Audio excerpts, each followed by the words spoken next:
What's up? How you doing? Here we are. Beautiful day today. Feels like fall. Has that freshness in the air. 70 degrees, 64% humidity. Perfect. Feels nice. Cheers. So, have my little grill here. Lodge makes it. Big fan of Lodge. They make great cast iron cooking equipment, pans, pots, you name it. I've had this many years, but you have to take care of it. If you don't, it rusts, and so you have to clean it really well, which I have. So I've cleaned that with a SOS pad. Clean. If you leave it, even a few minutes in moisture, it starts to rust. So I have that. Then in here you have the interior. This is where you put the charcoal on top. This one also nice and clean. Inside here very clean.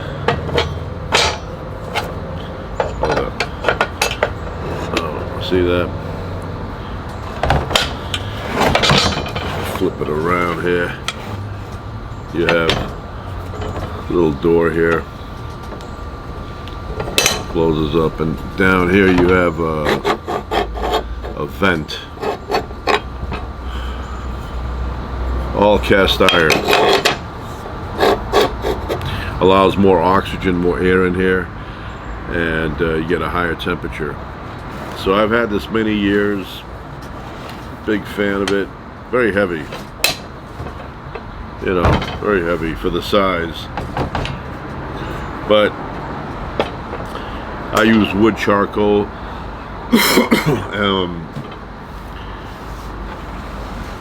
Ridiculous flavor. Really good flavor.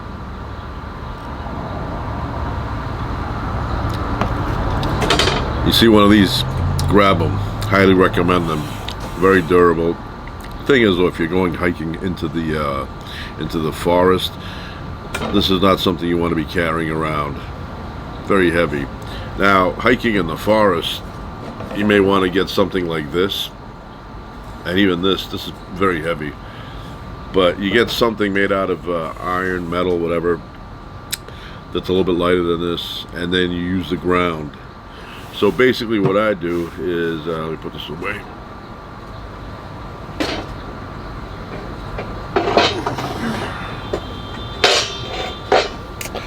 Alright, so I say I go to the desert, for example. I will dig a hole in the ground with, you bring your shovel. You don't want to use your hands like Steve Austin, because that'll ruin your fingers. Bring a mini shovel, assemble it, 3-foot handle, and you dig a hole in the ground about a foot and a half deep. And the best thing to do is build an adjacent hole diagonally across, coming into the main hole for oxygen, right? So you fill up the charcoal in the main hole, and then you have the hole on the side that pulls in the air, feeds the fire, and then on top you have the metal grate. Now you don't put it on the ground, exactly on the ground. You want to find some rocks, so you have a bit of a gap, and then heat it up, and then start cooking. Amazing flavor, and for some reason when you cook out in the desert, woods, whatever, beach, the food tastes better. So, and I recommend steak, chicken. Chicken gives you at least in your brain, that you're going to get salmonella. From handling it, not from cooking. Cooking it, it'll kill everything. But a lot of people, they don't bring anything with them to wash their hands, so their hands are drenched in salmonella. And then you touch your nose, your lips, or something with that. It gets into you, and then you become extremely sick. Now, not all chicken that you buy has that. Some of it is contaminated, but a lot of it is not. So, luck of the draw. But I prefer steak. Although I've cooked chicken outdoors many times. I've cooked lamb, which sucks for me. I don't like lamb, but my kids, they like it. So I got some New Zealand lamb chops, and on that, this video of it, we went out and cooked lamb chops. So, you know, I'm not a fan of lamb at all. I wouldn't starve to death if there was lamb and only lamb. I wouldn't say, no, I'd rather die. No, I will eat the lamb. But if I have a choice between a nice steak, New York strip, or ribeye, or, you know, something like that, prime cut, or I have the most delicious lamb, right? It's not even much of a thought process going on there. Immediately I will go to the beef. Immediately. Like if I was a hunter in the old days, ancient times or before, prehistoric times, and I saw a lamb walking by, I would tell my buddy, you know, my hunting buddy, I would say, yeah, that we don't eat that. We don't eat that. That's not meat that we consume. And then I would write a book. I would say, our God forbids eating lamb, only because I, the author, am not a fan of it, right? So I would incorporate my feelings, my tastes into the book that I was writing, and so my God would become anti-lamb God. Would never touch lamb. Disgusting. I can't tell you. I mean, lamb to me is it's not appealing at all. One time I got goat meat, and it looked so good. Looked so good. It was really red, you know, and I was imagining it the way I was imagining the way beef tastes. And I went to a butcher shop, and they cut me these cubes of goat meat, very lean.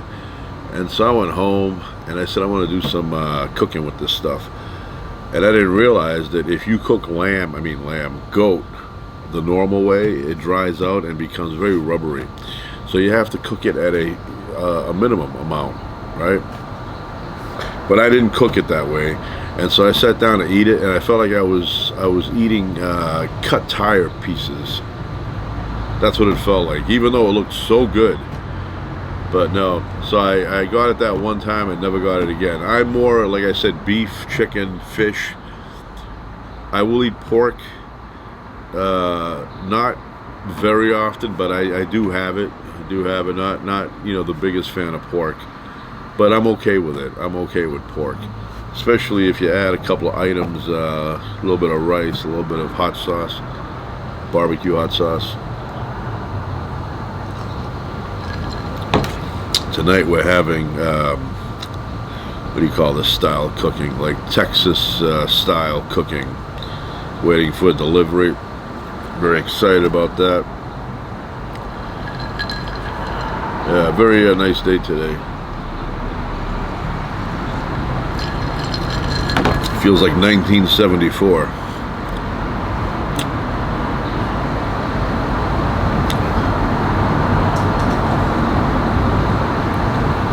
It's like so clear, not a cloud in the sky. You know, these are the days that if 30 years go by, you look back on them and you go, yeah, I remember those days. One time, I was at my house, I was, how old, maybe 16, 17 years old, right? So I was in the kitchen and I was pretending in my head that I had time traveled from 40 years into the future, right? So I came back and I was sitting there thinking about that I made it back. And this is what it is. I'm actually seeing myself or my parents or whatever in the house 30 years before, 30, 40 years before. And I did such a good job at imagining that it kind of felt a little bit real. I mean, I knew it wasn't real, but I did it so, you know, I said, this is what it would feel like if you time traveled back and you were sitting, like right now I'm thinking like maybe I came back from like the year 2050, and here I am right now looking back at how it was in 2024. So I did that, and I wish there was such a thing as time travel. I'm a big fan of that concept.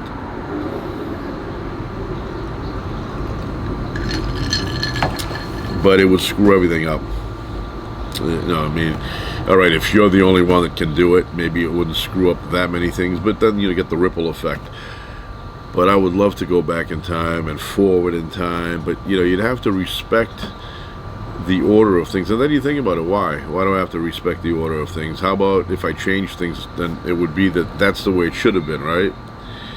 Some people say, well, you go back in time, you mess things up, and you'll ruin the outcomes. Yeah, but what about if the outcomes have to be that way? They can't be a different way. Like, let's say I go back and I change it so JFK doesn't get shot and continues on and gets reelected. Then it would eliminate Johnson. There's no way Johnson would run again after a second JFK term was completed. Probably no Nixon after that. So who knows? I mean, it throws everything off. Ronald Reagan would not be elected because Ronald Reagan got elected because of Jimmy Carter being such a weak president. The country decided they needed somebody with more guts. So they got, and you got to keep in mind, Ronald Reagan won, but up until the last minute, it was a close race. I mean, all the polls were showing it really close. As a matter of fact, a lot of the polls were showing him losing to Jimmy Carter. And turned out differently, but you change one thing in the past and it throws everything off. Everything is based on the previous event. All right, I'm back. Had a little interruption there. They delivered our barbecued food there, so I had to go and get it. Wow, there's like 15 sparrows just flew by. 6, 17, 18, 19, 19, 20, 22 sparrows. Keep your eye on the sparrow when the going gets tough and narrow, or rough and narrow. Get some ice here. So anyway, I was talking about the ripple effect. It's amazing how we influence the outcome of each other's life, either directly or indirectly.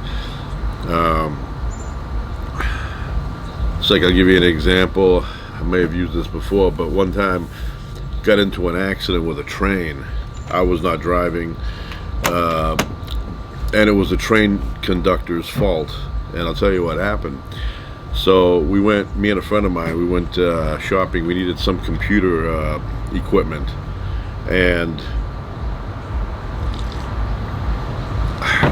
so we did all our gathering of whatever we wanted to buy.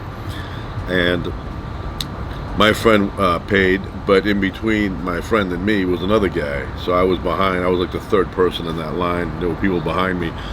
So when I got up to pay, the guy in front of me, he kept giving credit cards, and they were all being rejected. So the lady's like, oh, no, that one, that's rejected too. Do you have another one? He was looking through his pile, and he finally gave her one that worked. But during that period of time, about 3 or 4 minutes went by. So anyway, it's kind of drizzling outside. We get in the car after I paid, and going home. Driving slow. More birds flying by. So a train runs the red light. It was a solid red, and we had green. Comes out of the side road there on a solid red, and my friend slams the brakes. Now the road was wet, so we slid into the train and damaged the entire front of the car. This is many years ago, so it's not like it happened, a short time ago, many years ago. Anyway, so we would have stopped, but the road was wet. We weren't going fast. My friend was doing about 35, but at the last second, the train came out. Now, my point is the ripple effect. Had that guy had the first credit card work, right, he would have slid it through. I would have gone through, and I would have not been at that place where the train was at that moment. Now, something else might have happened, but not that. So everything that happens has a direct impact on the future. You know, it's the ripple effect or the butterfly effect. Everything is like that. You know, even things that you don't think are connected to you.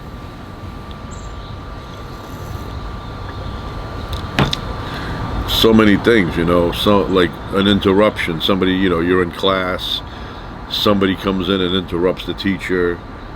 If they didn't interrupt them, maybe you would have gotten in trouble because you were talking to somebody, and then you would have gotten detention, and then that detention would have delayed you from going home, which would have gotten you in trouble for not being home on time. Not for me, but other people. And so there's that ripple effect. I've always been fascinated with the small changes that create big changes down the road. So anyway, time travel.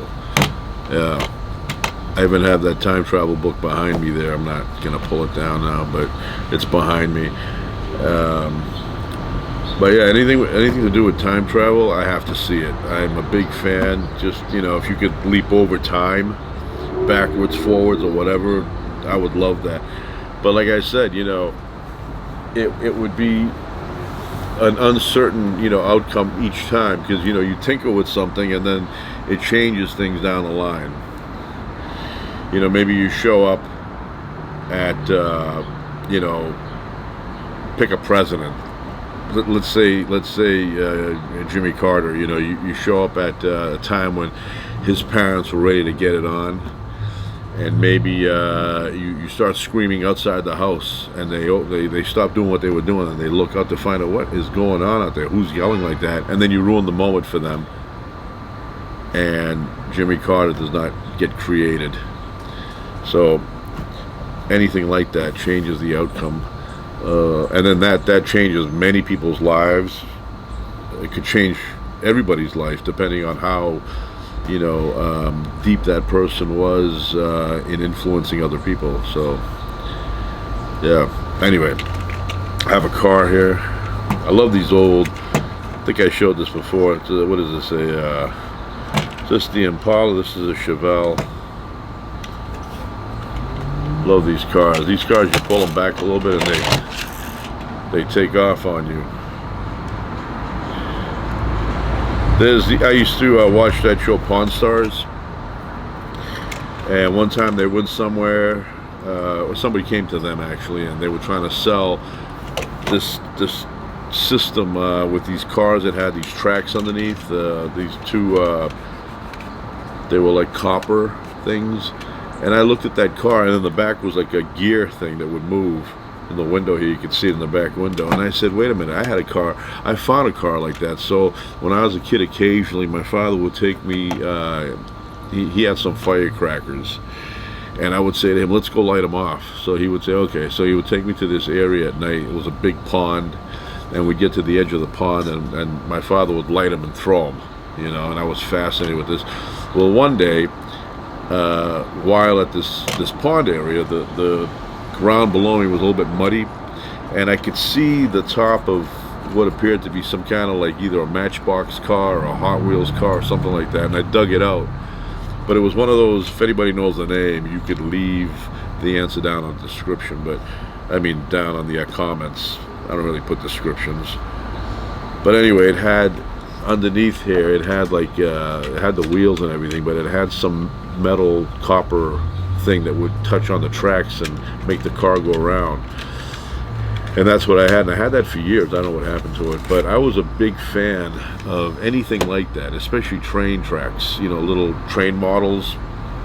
And back then they made them really heavy, so Christmas time I always had some relative that would buy me either the car racing thing, or they would buy me the train tracks, and I would go up in my attic and put it together and just play for hours with the trains and with the cars. Now the cars, they hadn't mastered it back then. They would go so fast that they would always fly off the tracks.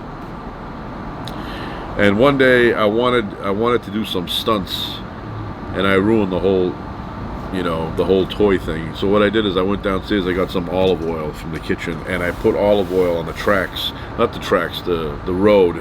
These were cars that would go around, and I wanted to see them fishtail and spin the wheels and everything. And it did, but you know what happened after? They wouldn't stay on the tracks. So I ruined it, and it was hard to clean it, so I just tossed it. I will say though that Lionel, is that what it's called? Lionel makes the best train. What do you call it? Train sets, but they're very expensive. I had a friend many years ago. His oh, fell off the table. So I never been in his house. This friend of mine, you know, I would only see like I would knock on his door, and he would come to the front door. It was a screen. I could see the living room, right, and then I could see the kitchen. And his parents were always having a little drinky poo in the kitchen. They had set up the kitchen like a bar, you know, like a bar that you would see in a, you know, commercial establishment. And they would be there all day just drinking away, drinking whatever, tequila, scotch, brandy, I don't know. They were always, the mother was always lit. So I never had gone in there. Never was I invited either, except one day. It was raining out. It was summer, so it was raining for a few days, and it was damp and cool out, even though it was like July. And he said to me, "Want to come to my house?" And I said, I was going to say, "Is it okay with your mother?" She seemed like she was always lit and didn't like people over. So he said, "It's fine." So I went to his house, and on one of the ceilings there was an opening. He pulled down a step ladder, and he goes, "I want to show you something." Went upstairs, and both his parents, they always looked angry. They didn't look like good people to me. You know, I didn't know them, but they just seemed like pissed off all the time. Even the father. So we went up the attic, and his father had the talent to build train settings. So he had the tracks all around the attic, loops, figure eights, you name it, right? Big train, you know, like Trolley from Mr. Rogers' Neighborhood. And then he had towns built, train stations built, all, you know, mountaintops, mountains with tunnels and everything. You picture it in your head like something that would look as if it was in either Utah or Colorado or something like that, with little towns in between. And then he had this major control system thing, and he pushed the button and the train would go around the tracks, and it was awesome. We played there all day that rainy day. And I remember it like it was yesterday. It was the first time and the last time. I had never been up his attic again after that. That was it. But it spoke to me because I'm a huge fan of trains and things like that. So when I went up there, I was like, holy crap, this place is amazing. So anyway, yeah, let me mention his father a little bit. So many years went by. I would say about 20 years later, and I'm at the same area, only my friend has grown up, moved on, got married, you know, lives in a different location. And I'm going down the street, and I'm noticing an older man coming towards me, and I go, that's my friend's father. Never spoke to this guy my whole life, you know. Didn't know what he was about, just he looked angry. He had that angry man face. So he comes up to me and he starts talking to me, and I realized what a nice man. Nice man, very very kind, you know. And I realized that within 3 minutes of the conversation, maybe even less than that, very kind guy. And I go, I never knew, I want to tell him, I never knew you were such a nice person. Never knew it, you know. I would just, you know, see you looking grumpy on the side. And I guess we're all guilty of that, looking grumpy, you know. But I always thought he was a very mean, you know, man. But he wasn't. Opposite. Very good-natured, kind. We had a good conversation that day, I remember. Asked him about his son, asked him where he was, he told me. And then he talked to me about other things, and I walked away with a different point of view on who he was. So that's all it took. I guess I was not judging him the correct way. You know, not that I was doing anything because I thought he was mean. It wasn't like plotting against him or trying to set him up on something. No, but I just had this view of him as being a mean person, but he wasn't. So, yeah, I'd like to get one of those things though. The Lionel train set's a really nice one, and just sit here playing all day with it. Got the IROC here. Remember IROC when it came out? Like a souped up Camaro, which it was. Look at that. Good looking car.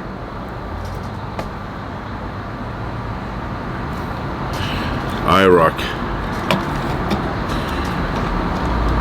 Yeah, when these cars came out, man, were they popular. I had a friend of mine, he owned one.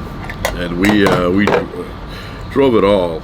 I want to say we drove it until the tires fell off, but usually the transmission would go on it. It was a lemon. It was a lemon, but when it worked, we had some of our best times driving that car. I drove it a lot, you know. It was very fun, very good handling. Brakes not so good, you know. Back then, that car predated the anti-lock brakes, and when they locked, they locked. But we had a good time driving that car around. And then he got rid of it eventually. So. To eat. Huh? We're eating. Okay, I'm coming. Anyway, I'm gonna go in and eat because I'm being summoned. So I will be back later on, and food's gonna be good. That's it for now. Ciao.